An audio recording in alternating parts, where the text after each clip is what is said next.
Good evening, everyone, and welcome to DIA. My name is Matilde Guidelli. I'm a curator here, and I am very pleased to introduce tonight's event with Kathe Burkhart on Louise Bourgeois. This is the first artist-on-artist lecture of the season. It will be followed in March with Antoine Catala on Donald Judd, and then in May we have Jason Hirata on Louise Lawler, not Bourgeois. Please check our calendar. And before passing it on to Jordan, who will introduce Kathe, I wish to thank everyone who helped make tonight possible. At DIA, Ella Nelson, Emily Markert, Max Tannon, and Kim Golding. And at the Easton Foundation, Siwon Kang, Maggie Wright, David Walker, Philip Lara Smith, and Jerry Gorvoy for opening Louise Bourgeois's home and archives to Kathe and generally assisting with her research. And most especially, truly, our gratitude goes to Kathe for accepting our invitation. We couldn't be more honored to host you tonight. And indeed to Louise Bourgeois, whose spirit Kathe will summon for us tonight. And I'm passing it on to Jordan now. Thank you, Matilde, and welcome everyone. I'm Jordan Carter, curator and co-head of the curatorial department here at DIA. This evening's program constellates a special set of relations for me and for DIA as they unfold within a few blocks radius of our current location. As many of you may know, Louise Bourgeois lived on West 20th Street between 8th and 9th Avenue, directly across the street from my apartment. And Kathe Burkhart lives around the corner on West 23rd Street between 10th and 11th Avenue, essentially right behind DIA Chelsea. This closely knit set of coordinates will be brought even further together and intimately animated by this evening's lecture titled Ode to Bourgeois. Prior to meeting Kathe in person and visiting her studio and home in Amsterdam and in New York, I had the opportunity to spend deep, hands-on time with her work, which I can say, now knowing her, is truly a material extension of how she exists in the world. As a curator at the Art Institute of Chicago before joining DIA, I had the privilege of installing on several occasions the earliest first fully realized canvas from her iconic Liz Taylor series, ongoing since 1982. This richly saturated painting shows an appropriated image of Elizabeth Taylor as Cleopatra, shot by Bert Stern for Vogue magazine in 1962. Emblazoned over this image in bold capital letters reads, "Fuck you." This confrontational yet sensual painting was the anchor of a gallery we colloquially referred to as the Angry Room. In doing so, it conversed with works by artists who similarly deconstruct image texts and the conventions of representation to critically engage issues of identity and sexuality, trauma and resilience, power and vulnerability. As curatorial staff, we use the word angry not as a pejorative statement or in the stereotypical sense of the, quote, angry or difficult woman. Instead, it was an affordance to imagine and populate a radical sensibility and to champion artists and artworks that shatter societal expectations and institutional barriers, creating new grammars and possibilities for resistance, as curt or explicit as they may be. This deeply personal yet political mode of address and creative expression is indeed relevant to both the work of Burkhart and Bourgeois. In this evening's talk, Kathe powerfully blends the scholarly, the poetic, and the diaristic. Like Liz Taylor in the artist's eponymous series, this genre-defying lecture treats Bourgeois like a surrogate figure. Kathe herself has noted through her several months of research, she has come to inhabit Bourgeois. This evening, she invites us to do the same. Thank you, and please join me in welcoming Kathe Burkhart.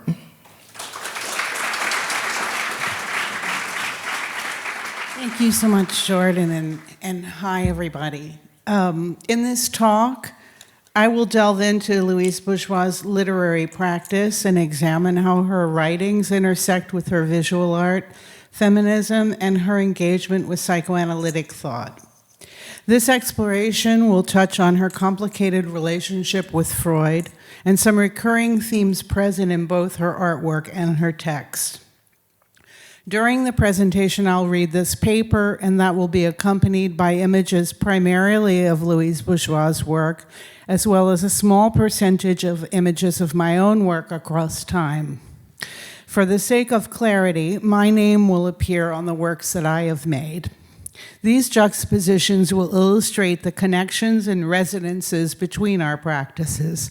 And afterwards, I'll read a small selection from Louise Bourgeois' previously published and unpublished writings, mostly unpublished and never presented before.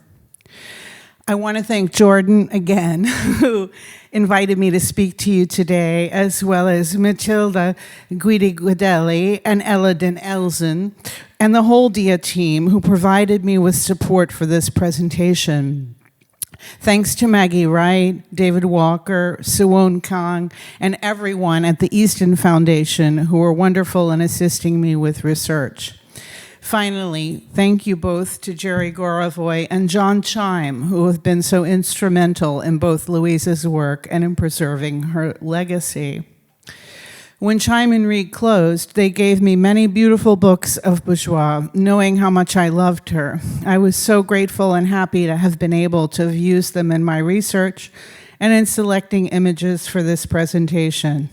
I'm grateful as well for having been able to see both the new film, The Rage to Understand, and to visit Gathering Wool, the current exhibition of her work at Hauser Wirth, curated by Philip Larratt Smith, which remains on view through April 18th.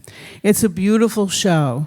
Go see it if you haven't, and go back to see it again if you have. Eau de Bourgeois.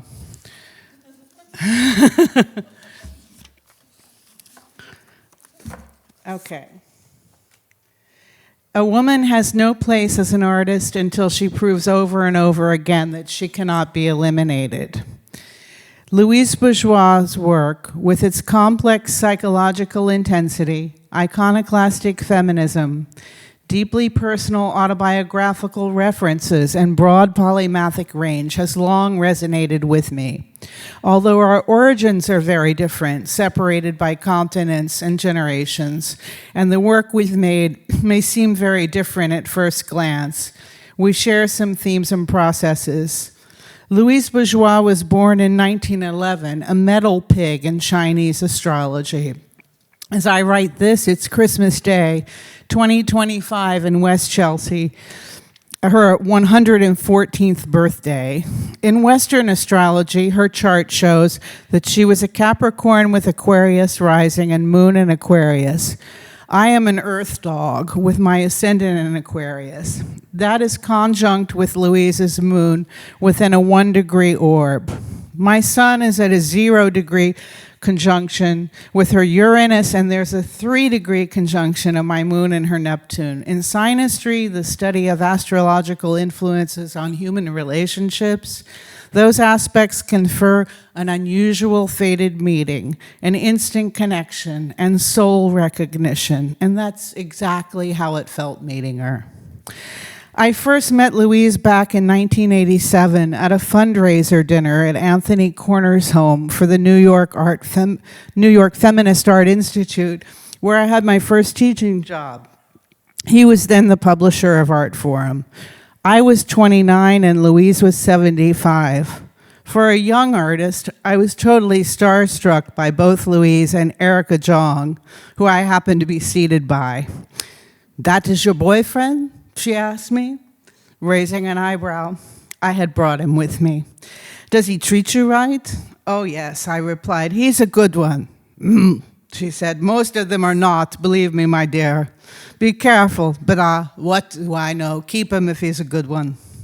Of men, in a transcript from a 1993 documentary film, LB declared, "So many times in my life I have tried to devastate a man who is called l'homme à femme.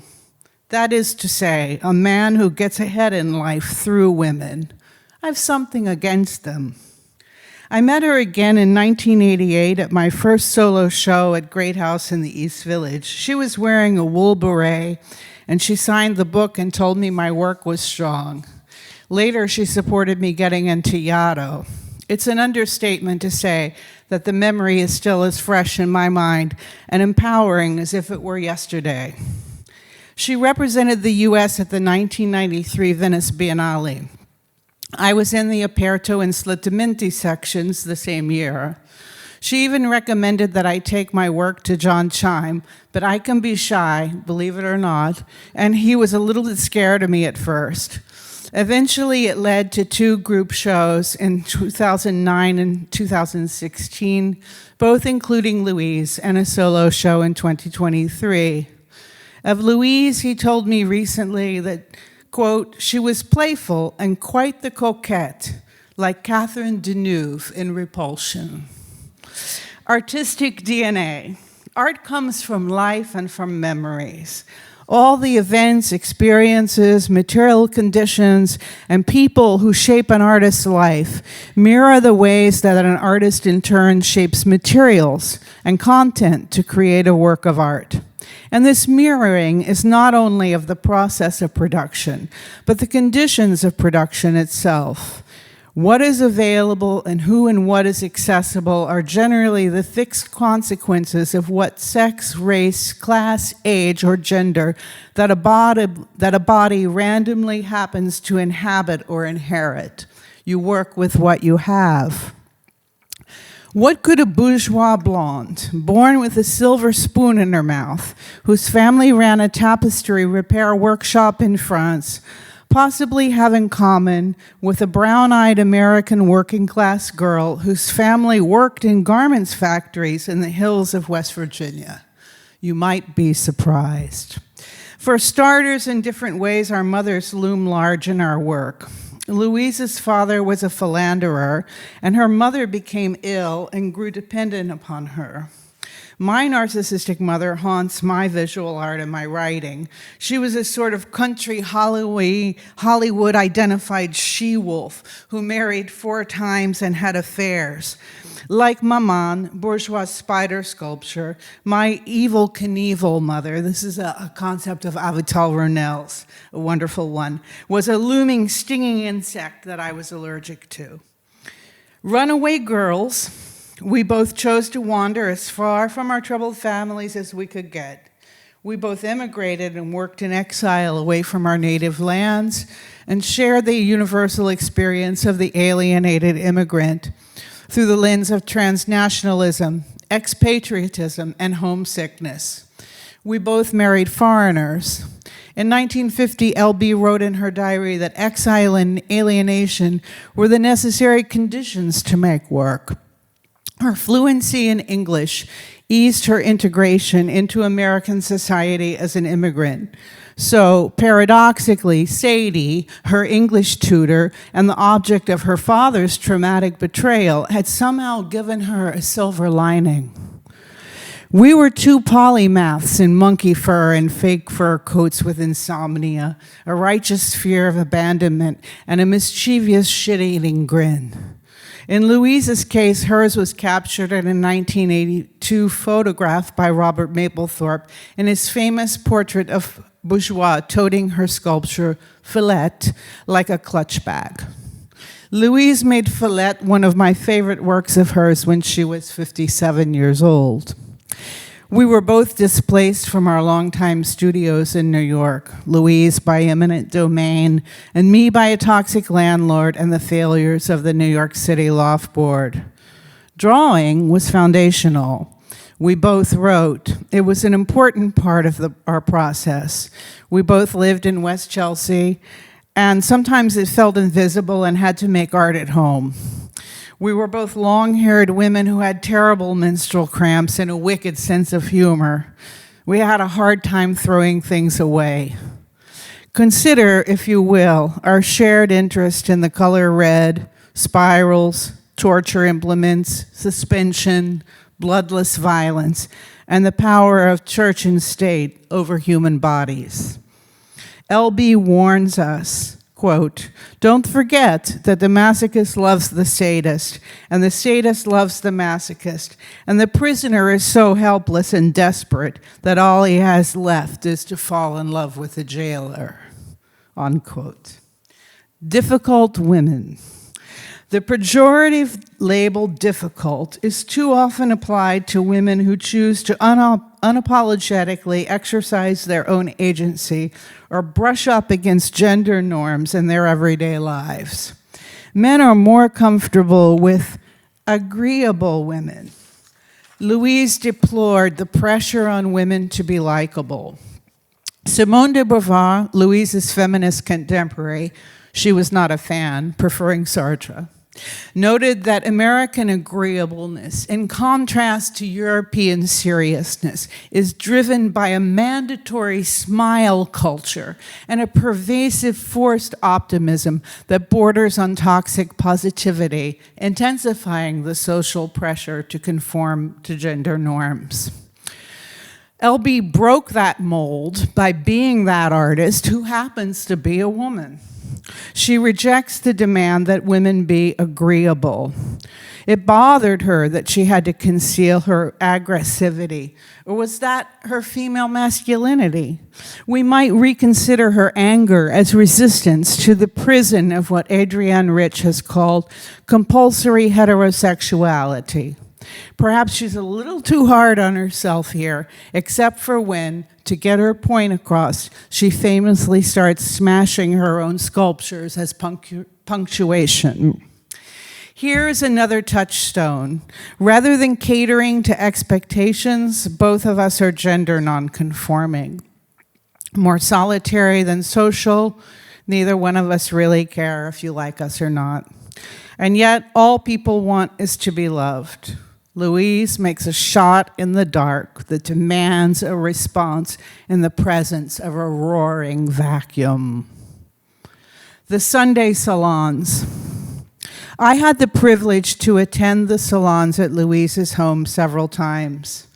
I was teaching at NYU then, and the artist Keith Mayerson had been taking his class to them occasionally. My chair encouraged me to go. I hesitated at first, thinking a whole class might be too much for an older person, let alone adding to it. But I wanted to be in the same room as Louise again, so I went through the vetting process, which consisted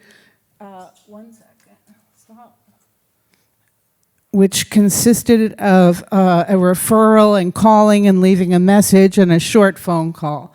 I'm so glad I did, because now I have these memories to share with you this evening. It was always a strange mix of people at the salons.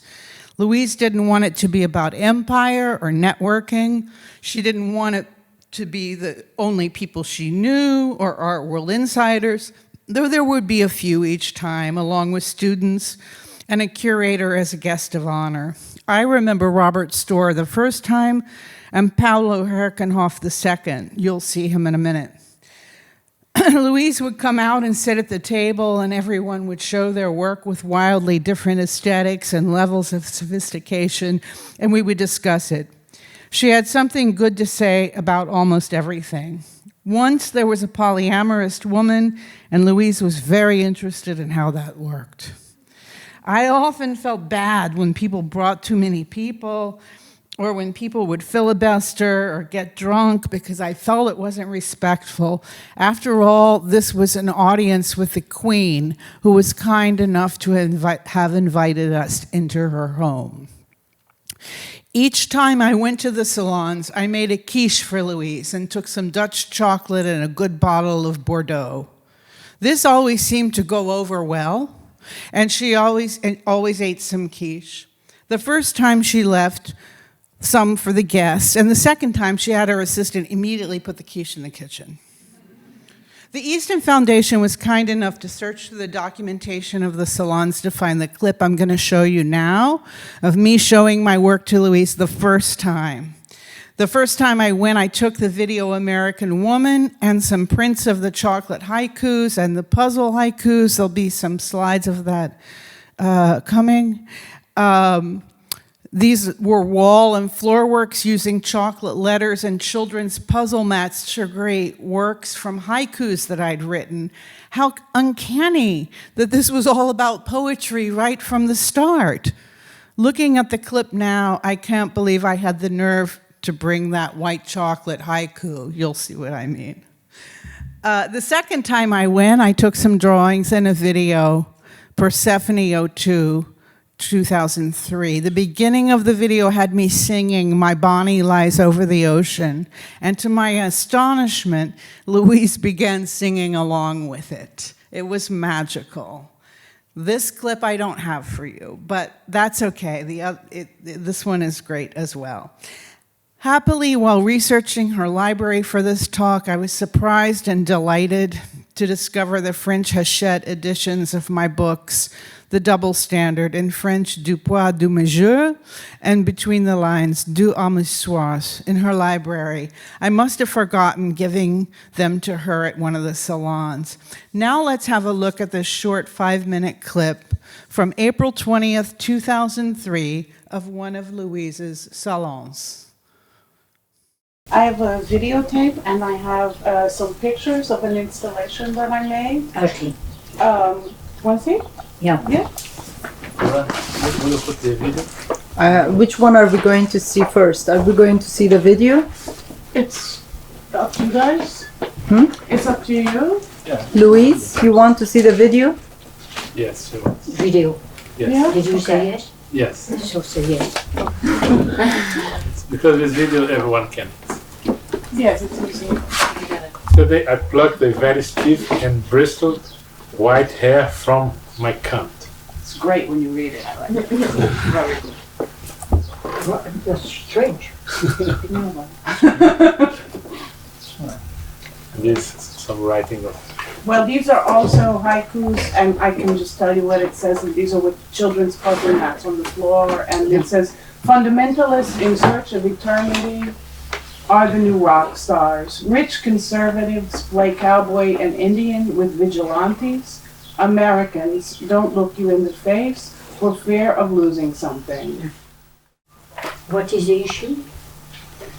With the burqa, you know, after seeing all the women in Afghanistan, you know, wearing the burqas and stuff, it's a kind of a, you know, Wearing what? The Veil. the burqa, the veil, the, you know, position. it's called a burqa, that garment that I put on. Yeah. And to address this kind of culturally encoded kind of, you know, bondage in a kind of a metaphorical way. I think it's very important the date of the piece is true, no? I made it right after, yeah, directly after. And I, of course, there was no place to show it in America. It immediately, I could only like show it in Europe. Because no one will want it. People were too tender. In fact, there was a show called Pop Patriotism in September, and I could show the burqa in, you know, like as a sculptural object. But the video, you had to ask for it like a porno video. They like wouldn't put the video out That with was the a show at piece. Memento, right? Yeah, Yeah, and I remember seeing the burqa. And Yeah, you had to like ask for the video like it was a porno video. I Right. said, you know, this is part of the work, and you know, really has to be there. And they're like, the psychoanalytic writings. When Louise's Chelsea home was being cleaned up in 2004, Jerry Gorovoy, Louise's longtime assistant, discovered 2 metal boxes. Inside, there were over 1,000 pages of text that she had written, dating from 1951 to 1982, on and off with some gaps, coinciding with some periods that Louise had been in analysis. In 2010, 2 more of these boxes were found. This treasure trove of writing is now referred to as the psychoanalytic writings. I use quotes around that, though Bourgeois never referred to them that way. All we know is that she kept them private during her lifetime. They are now meticulously cataloged and kept at the Easton Foundation alongside her diaries. It was very poignant for me to revisit the house again after many years. I spent a few days there researching and reading her writings. A small selection of these texts have been collected in the book Psychoanalytic Writings. Half of the 2-book box set, entitled The Return of the Repressed, edited by Philip Larratt Smith. Together with Destruction of the Father, Reconstruction of the Father, these 2 books currently comprise most of what has been published of Bourgeois' writing to date. I have leaned heavily on the former in selecting Louise's writings and in shaping my remarks about the influence of Freudian and psychoanalysis and its relationship to her work. According to Philip Larratt Smith's introduction in The Return of the Repressed, Bourgeois had extensive psychoanalysis with 2 different therapists. She began in 1951 with a Dr. Kammer and changed to Dr. Henry Lowenfeld, with whom she worked intensively from 1952 to 1966, 12 years. And then on and off from 1966 to 1982, another 16 years. However, in multiple interviews, she denied having ever been in any analysis except self-analysis.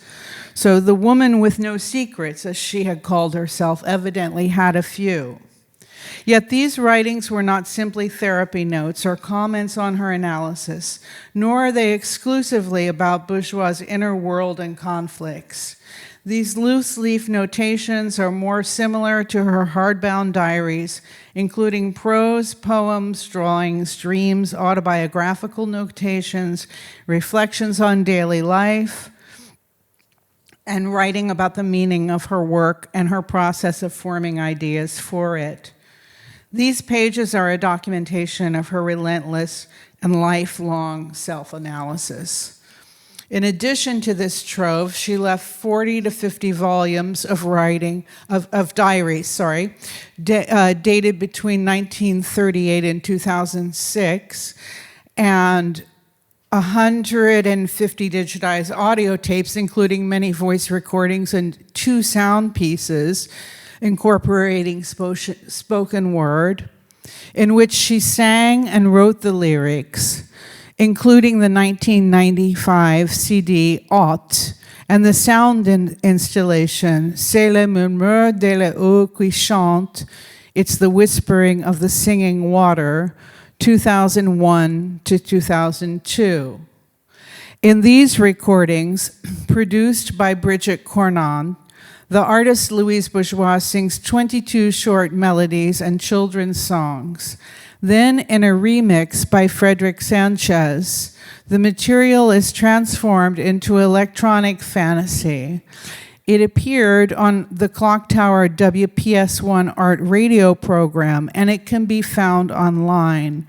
But we're going to listen to a little excerpt from it now, or in a few minutes when we pass this, when we pass the end of the slides where it comes up.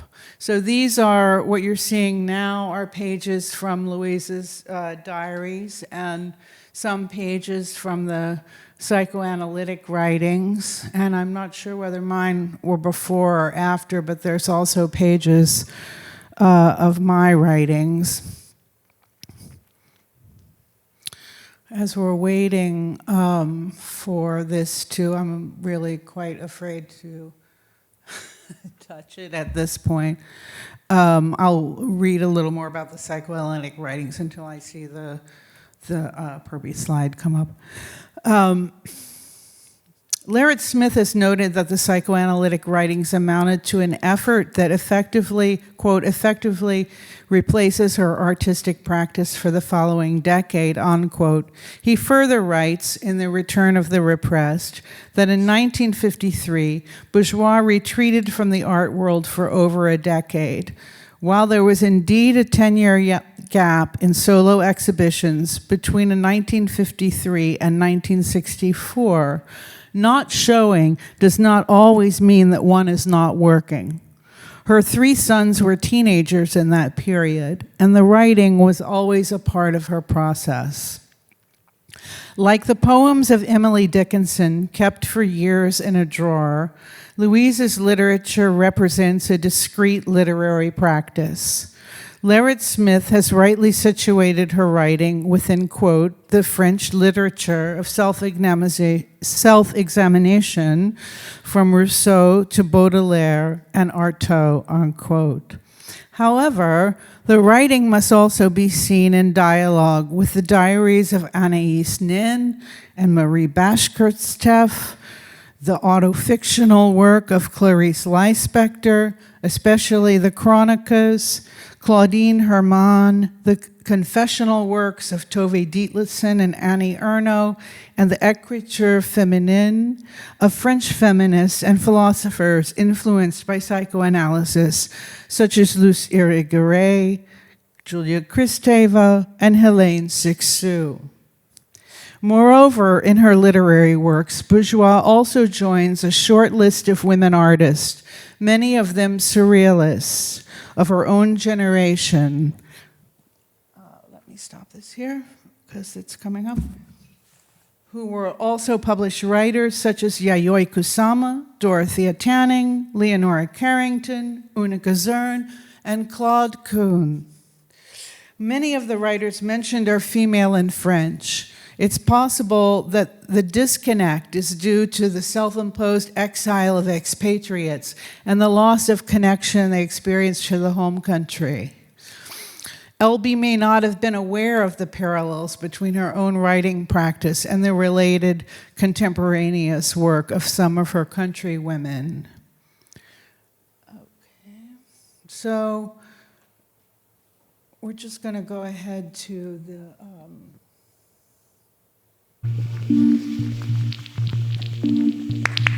chante de la de faire le tour de la maison m'a fait beaucoup de bien. De faire le tour de la maison m'a fait beaucoup de bien.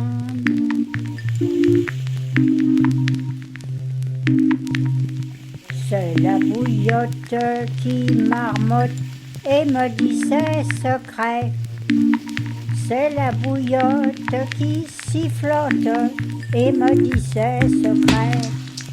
Elle ne le fait pas exprès. Robert le Père ne le fait pas exprès. C'est la bouillotte qui fogote. C'est la bouillotte qui fredonne. C'est la bouillotte qui marmotte et me dit tout, c'est ça, vrai. Voilà. C'est la bouillotte qui ronronne. C'est la bouillotte qui fredonne. C'est la bouillotte qui sifflote et ne me dit pas ses secrets. C'est la bouillotte qui fredonne. C'est la bouillotte qui ronronne. C'est la bouillotte qui sifflote et ne me dit pas ses secrets.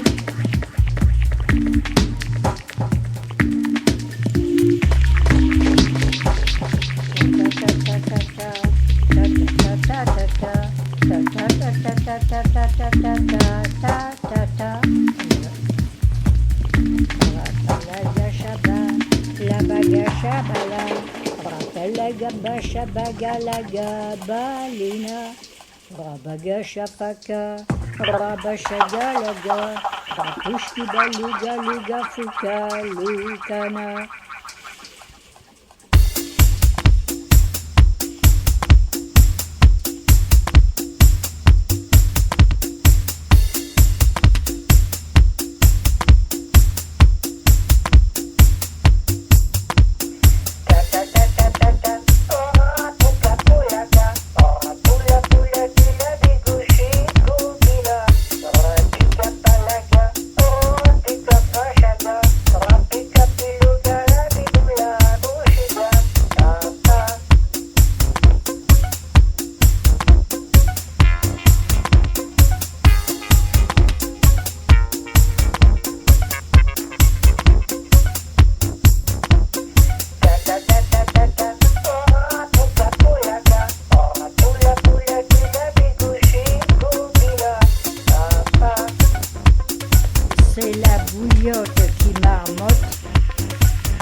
C'est la bouillotte qui sifflote et me dit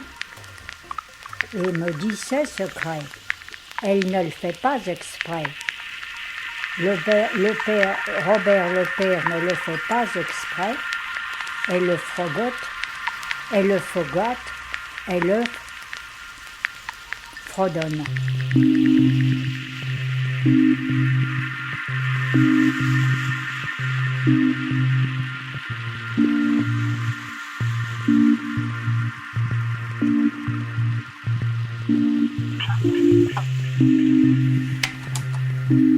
De l'eau qui brûle, qui me remplit de joie, c'est le murmure de l'eau qui coule, c'est le murmure de l'eau qui coule, c'est le murmure de ta voix qui me remplit de joie, c'est le murmure de l'eau qui coule, c'est le murmure de l'eau qui coule, c'est le murmure de ta voix qui me remplit de joie. Okay, so back to where we were talking about the other women French intellectuals working at the same time to learn if she had been aware of their books. I searched her library, which is one of the many wonderful resources provided online by the Easton Foundation. She was an avid reader of Marguerite Duras, Nathalie Sarraute, and François Sagan. I found the novels of Duras, to whom she dedicated an exhibition titled Hommage à Duras at Karsten Crave in 1995. You'll see images, or you have seen images, not sure which. Just one book by Kristeva and a single exhibition catalog authored by Sextstu in her collection, but that was it. Philosophically speaking, there was only a single book found by Barthes, Roland Barthes, The Fashion System, and Michel Foucault, Discipline and Punish, of course, in the original French. Deleuze and Guattari's influential tome Anti-Oedipus, Capitalism and Schizophrenia, 1972 Paris, editions Minuit, with its emphasis on jouissance and bodies without organs, was not to be found, though it just seemed so apropos to her work. In my view, Bourgeois psychoanalytic writings must be seen first and foremost as literature and as foundational to her creative process, rather than an ancillary practice to her visual art. Indeed, many of her artworks utilize text, narrative, and wordplay. Language was just another medium in her toolkit. Louise was extremely well read in many subjects and had run a bookstore called Erasmus Books and Prints. She published articles on art, artists, and collectors, including the review Freud's Toys, which discussed the Sigmund Freud antiquities at the Freud Museum in London. She was the author of multiple limited editions, illustrated book works such as He Disappeared into Complete Silence and The Puritan. This is the work with Duras coming up here for you to see.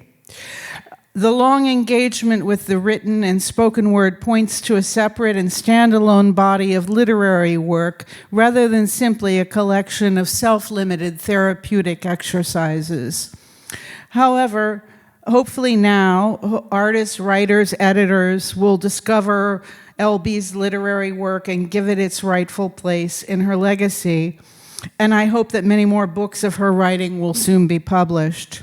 Happily, some of the psychoanalytic writings will soon be published in the forthcoming issue of Granta magazine, as well as a book with Princeton, forthcoming book with Princeton University Press.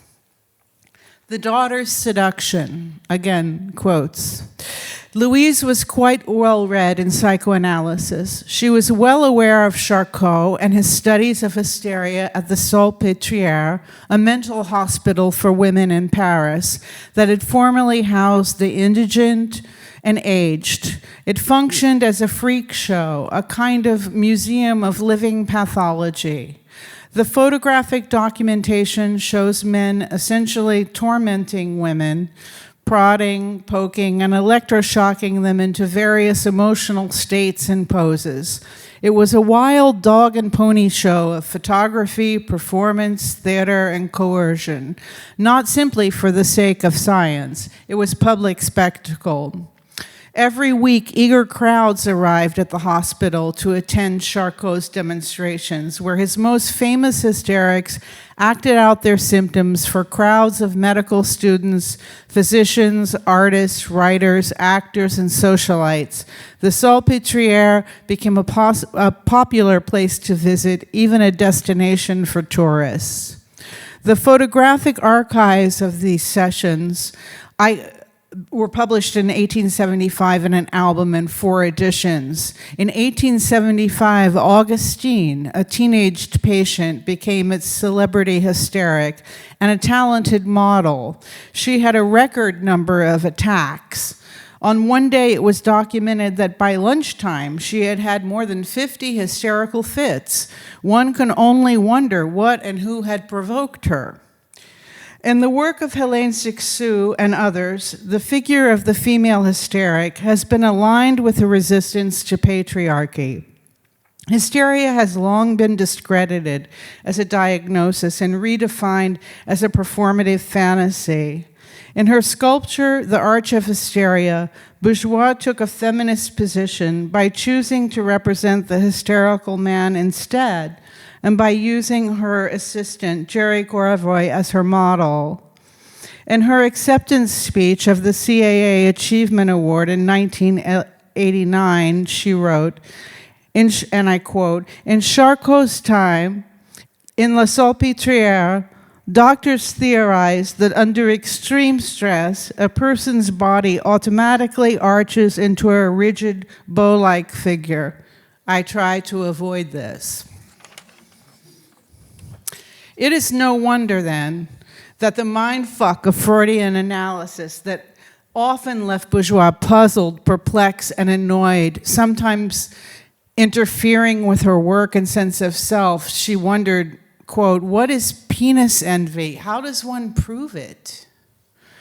But when she referred to her emotional distress as my incestuous trauma, it would appear that she herself may have briefly drunk the Kool-Aid of phallocentric Freudian analysis, with its focus on female lack and prescriptions against phallic women, of which she, the self-professed knife woman, surely was one. This is not to say that LB did not suffer from emotional losses, nor that she was a victim of sexual abuse. Without a doubt, her insomnia, anxiety dreams, and fear of abandonment was based on the deep wounding from childhood traumas engineered by her narcissistic father. In an act of emotional incest on his part, he even left her with the adult responsibility of caring for her ill and dying mother, who he had betrayed with Bourgeois' live-in English tutor. Bourgeois declared, quote, "All my work is rooted in my childhood. I carry my psychoanalysis within the work, and I have been a prisoner of my memories, and I aim to get rid of them." There's a bronze from 1968 coming up a few slides past the arch images called Janus Fleury. And rather than embodying some kind of polar opposition or an Oedipal deadlock, as has been suggested, I see this Janus cum scrotum sculpture as a performative embodiment of intersex, or a visual metaphor for primary bisexuality. It depends on how you look at Janus figures, I suppose, as binary oppositions or as fluid integrations. Of this work, in an article published, LB wrote, "It is symmetrical like the human body, and it has the scale of those various parts of the body to which it may perhaps refer: a double facial mask, 2 breasts, 2 knees. It is perhaps a self-portrait, one of many." It's actually coming up, maybe one more slide. As Juliet Mitchell states in the catalog essay for her Jewish Museum show, quote, "The psychoanalysis carried in her art is the important postulate that all of us are born bisexual. It is essential for our creativity in art and in the everyday," unquote. While Freudian analysis was not only popular, but the only game in town at the time, Today, much of Freudian theory, including the notion of the female hysteric, female lack, and the Oedipus complex, have thankfully been debunked. Freud wrote, and I quote, "Almost all of my women patients told me that they had been seduced by their father. I was driven to recognize in the end that these reports were untrue, and so came to understand that the hysterical symptoms are derived from fantasies and not from real occurrences. It was only later that I was able to recognize in this fantasy of being seduced by the father the expression of the typical Oedipus complex in women," unquote. Now, we fast forward to 50 years later. In 1981, the well-respected psychoanalyst Judith Herman explains what made Freud do a 180 and change his mind about his original theory. He had shifted the blame onto his patients for their own sexual abuse and dismissed it as nothing but incestuous fantasies. Let's delve briefly into Freud's early seduction theory and his subsequent repudiation of it by quoting extensively from Judith Herman.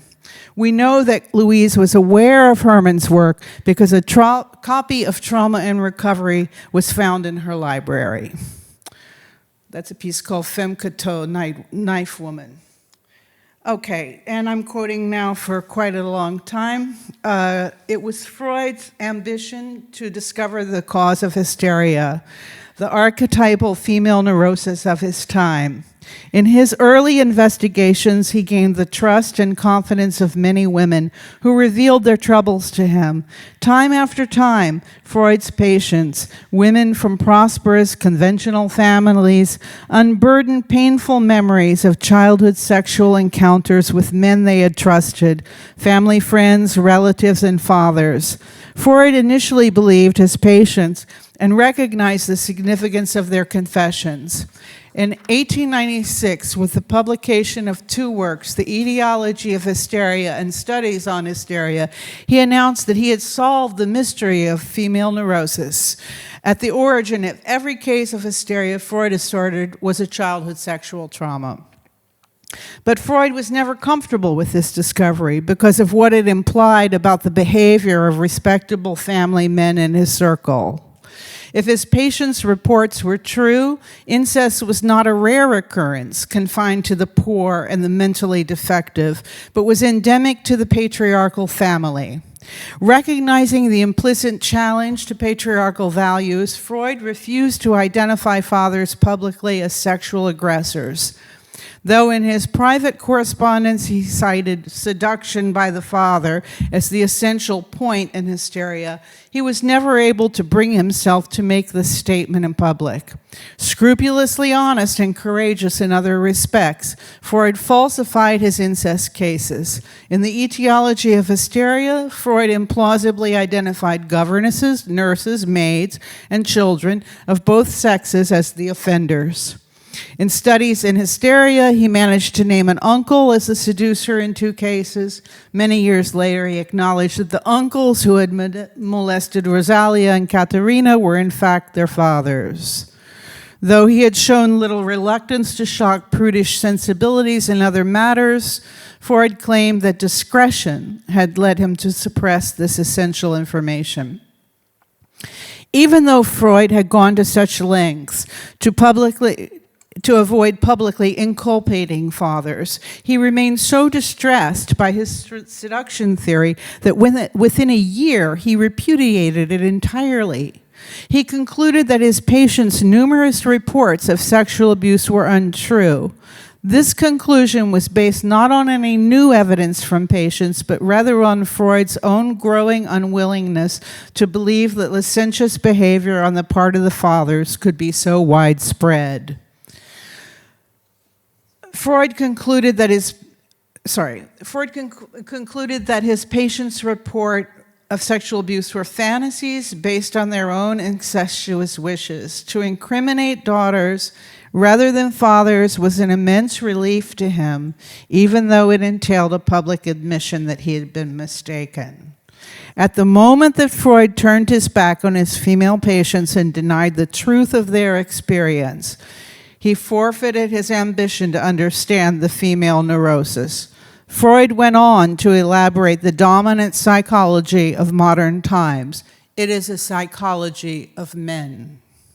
Unquote. That's the end of Judith Herman. And I'm start again. Freud had neatly replaced his theory of the seduction by the father that was grounded in reality with the concept of the daughter's seduction, based on presumed fantasies, because the prevalence of real abuse condemns so many men. Let's not get it twisted. This phallocentric theory was a cover-up designed to protect men. And in a 1949 diary fragment, L.B. wrote, "The etiology of hysteria by Freud. Hysterical symptoms can always be traced to repressed sexual memories, usually having occurred experiences. The memories may become conscious much later at puberty. My father walking around in his nightshirt holding his genitals." Here, unquote. Here we have proof that L.B. was well aware of Freud's original seduction theory 2 years before she entered analysis.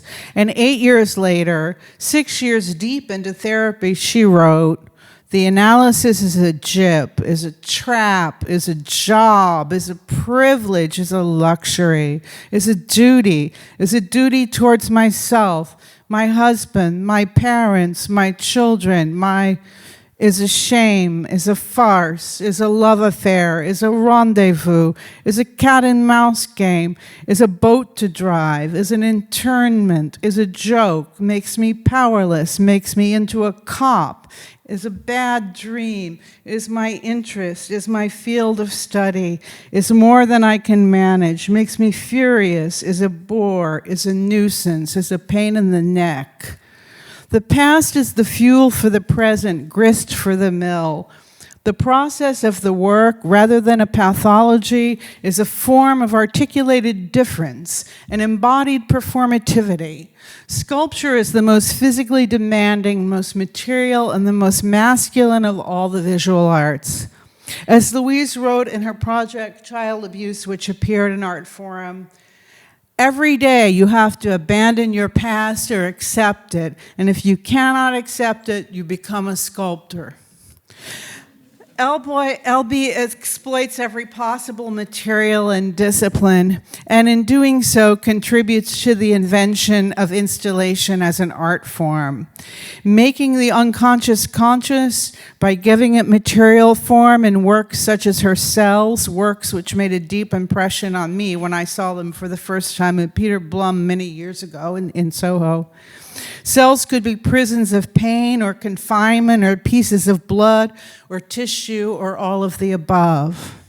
The influences of surrealism and French existentialism are obvious in the traces of the anthropomorphic body in sculpture and in automatic writing, isolated body parts like the works in marble made for the Venice Biennale with an arm or a leg hanging out of a circle or a square, a house, a slab of marble. Then there are her sphinx-like mythological-looking creatures, half human, half animal, partial objects, headless and armless or with extra organs, holding each other's hands forever, soft skin rendered in cold, hard marble. Voodoo dolls like puppets stitched into an awkward embrace. Tall, freestanding, knife-like sculptures with long labial folds. In 1973, a group of 19 artists and curators wrote a letter to MoMA proposing an exhibition of Louise's work. She was 62 years old at the time. The show did not happen until 1982. By that time, Louise was 71 years old. "I'm afraid to have nothing in my old age," she worries. But she did not let her gender nor her age stop her. Her loyal assistant, Jerry, did not start working for her until she was 70, but he remained with her for the rest of her life. And she went on to make some of the best work of her life. She says, "I cannot afford to be disturbed. I am a long-distance runner. It takes me years and years to produce what I do."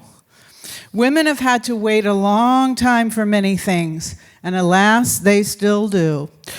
Like so many before LB and so many after, while she waited, she worked impatiently. She said that anger made her work. We have to reassess her famous anger in terms of delayed gratification, gender inequality, and ageism. And so we also have to reevaluate the relativity of the notion of late work and the sense of urgency that informs it. Shalimar. In closing, for the final chapter of this presentation, I'm going to read some of Louise's literary works. Most were previously published in The Return of the Repressed, but I've dug some previously unpublished pieces out of the archives myself to read to you tonight. Louise's favorite perfume was Shalimar. In Arabic, it means abode of love, garden of bliss, or place of peace. Life being art, she used the bottles in her cell works, as you've seen. And since poetry is the perfume of the literary arts, here is some Eau de Bourgeois, her poems. And here is some Shalimar, if I can find out where the... Ah, yes, here we are. And here is some Shalimar. Darling. All right. I might do that again. I love this one. It's called The Vigils. The hanged, the lost, the losers, where did they go? They are hanging from the trees. There forever they look at us. With their hollow eyes and with their empty hands, hook-eyed, they are waiting, and on certain days they still cry. They still want our company and still try to be helpful. Do not shoo them away. All they want is to be there. They are cold, and yet they keep us warm and protect us. Do not shoo me, they say in the night. Do not shoo me. I protect you. Tolerate me. Tolerate me. Tolerate me. They have become vigils. Do not abandon me, and I will protect you. A lot of her poems use the literary device of repetition. It's a well-known literary device, and so I'm going to focus on her use of that. This is from 1961. A silence of a feather, a silence of lead, a silence of sulking, a silence of child, a silence of hope, a silence of hate, a silence of countryside, a silence of suffocation, a silence of tears, a silence of small feet, a silence all smiles, a silence of mouse, a silence of water drip, a silence that waits, a silence that spies, a silence that looks, a silence that self-refuses, a silence of a hand that touches, a silence that is not afraid, a silence that embroiders, a silence that rewinds a spring, a silence of a tightened spring, a silence of dynamite, a sleep of death, a friendly sleep, a sleep contorted, a sleep of stone, a sleep of swamp, a pink sleep, a sleep pink and clean, a sleep rose tea, a sleep dirty rose and why not, a sleep of worship, a stiff-necked sleep, a sleep of light, too raw, a very soft sleep, a sleep of rest, a sleep of escape, a sleep of refusal. And from 1958, the freaking year I was born, I was a whining baby when she wrote this. I want to make love, I cannot. I want to love, I cannot. I want to forget, I cannot. I want to forgive, I cannot. I want to eat, I cannot. I want to be healthy, I cannot. I want to avoid a cold, I get a cold. I do not want to be scared, I can. Not help myself from being scared. I want to go have dinner at Ferber's. I will catch a cold. I'm afraid of insomnia. It keeps me sleeping. I do not want to be loved, I cannot. I want to succeed, I cannot. I want to see my family, I cannot. I want to lose myself in the group, I cannot. I want silence, I cannot obtain it. I want company, I am alone. From 1962. You can see this in it's actually framed in the basement of the Easton Foundation. This is a very well-known one that has been published. I want to get, I want to keep, I want to say, I want to tell, I want to see, I want to learn, I want to know, I want to know, I want to control, I want to hold, I want to feel, I want to remember, I want to go, I want to find, I want to finish, I want to forget, I want to get rid of, I want to clean, I want to be good, I want to be better. I want to do it. I want to show. I want to outdo. I want to top it. I want to accomplish mastery. I want the means to get. I want the tools. I want mastery. I want omnipotence. I want to manipulate. I want to be an acrobat. I want to be healthy. I want to be strong. I want to be clever. I want to please. I want to be good. I want to be good at. I want it now. I want it this minute, not tomorrow. I want to make it appear like a fairy with the wand. I say, there, and there it is. I want to go everywhere. I want to turn around the table. I want to turn around people, understand them, anticipate them, fool them. I want them to like me and tell me I'm okay. I want to climb over the fence and sit on top of the neighboring roof and look around and see everything. And then I want to go back to my lair and I want to close my door. Then I want to go out again and look at everything. Okay. Some more repetitions. Fear. I have nothing to say, nothing to get excited about, nothing to explain, nothing to prove, nothing to ask for, nothing to depend, nothing to sell, nothing to show, nothing to hide, nothing to plan for, nothing to keep, nothing to anticipate, nothing to lose. Nothing to be obscure about, nothing to be mysterious about, nothing to be seductive about, nothing to be about, nothing to be secretive about, nothing to collect, to remember, nothing to want, nothing to apprehend, so nothing to regret, so nothing to fear. Obscure is boring. I do not like the cutting of the lead, I like the cutter. I do not like the soul, I like the Savior. I do not like the doing, I like the doer. I do not like the subject, I like the teacher. I do not like the cooking, I like the cook. I do not like the kiss, I like the kisser. I do not like the art, or I do not like the music, I like the musician. I do not like the photograph, I'm not interested. I don't like the object, I like the subject. I am interested in the story, yours or mine. I do not like what you are. This is from 1992. I want to talk about the liar. I want to talk about the man or woman who cannot forgive or forget. The clenched hands that are unable to forget. The mouse whose jaws cannot unclench. The pit bull. Many animals are such examples. To unclench means first to forget, then to forgive. Nobody ever taught me to unclench, forgotten, to forgive, conditioned for love, to relax, to sleep. Tit for tat is a lost cause. The fear of the liar, the walk of the liar, the lair of the liar, the odor of the liar, the sadness of the liar, the color of the liar, the pardon of the liar, the promises of the liar, the excuses of the liar. The pardon of the liar has enabled me to forgive anybody. The forgiveness of the maker of promises is the worst abuser. Who lied to you? The frozen ink in all the bottles. And finally, I'm with her here. Never let me be free from this burden that will never let me be free. That's from 2008. And thank you very much for your attention. I'm sorry I ran over.